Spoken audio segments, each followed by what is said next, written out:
So today we're going to try the cupping suction tool. So we need to find a flat surface on your body.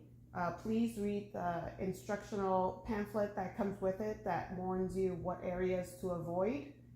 And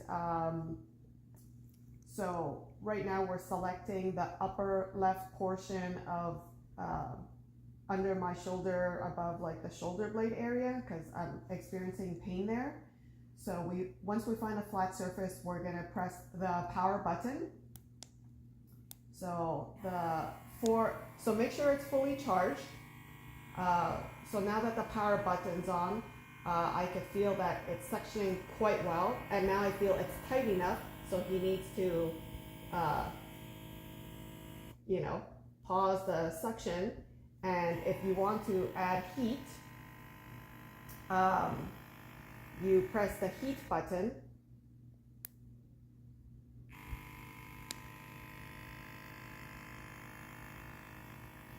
So right now I feel it's like quite tight. I don't know if it's turning purple yet, but the more like pain that you're in or discomfort after several minutes, it might turn a shade of purple, which I'll show you as additional photos. But let me just point to the different buttons that are on the unit. So my husband's gonna point to the power button, and then he's gonna point to the release button, and then he's gonna point to the suction button, and then he's gonna point to the heat button. So in the event you feel the suction is too much, of course you can release it and start it again, like what he did right now. So now he released it.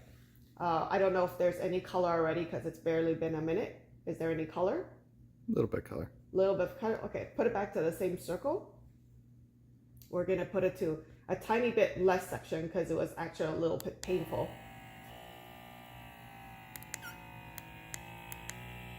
Okay, good. So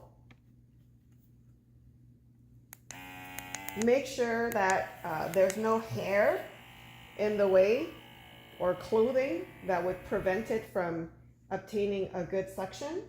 So we're gonna start it again. Okay, suction's good. So what happens is once you've picked the suction level that works for you,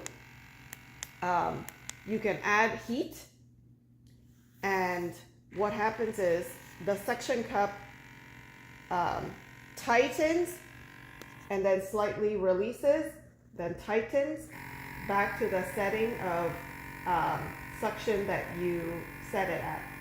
So I'm gonna try to leave it for at least 5 to 7 minutes, and then like I said, I was gonna present to you some additional photos.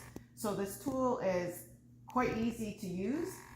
Just make sure your area of your skin is clean and free of lotions, because it needs to be dry in order for the suction cup to adhere to your skin.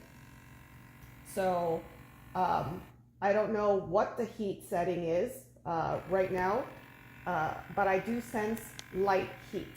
So if I increase the heat, let me see if I feel it any more hot.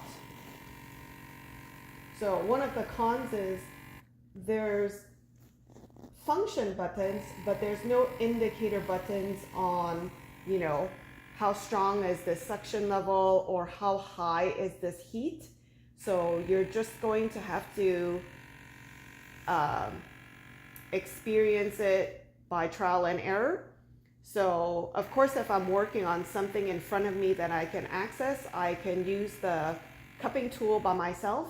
But when I can't see what I'm doing in the back, you're gonna need someone to help you function this cupping tool. So I'm just gonna leave this on for another couple of minutes and then release it and take a photo of what color the area turned. This is the same process as, you know, what you would experience at like some facilities that do cupping, except at a much more affordable price, and you can do it at the comfort of your own home. And so I've been looking forward to having one of these for a very long time.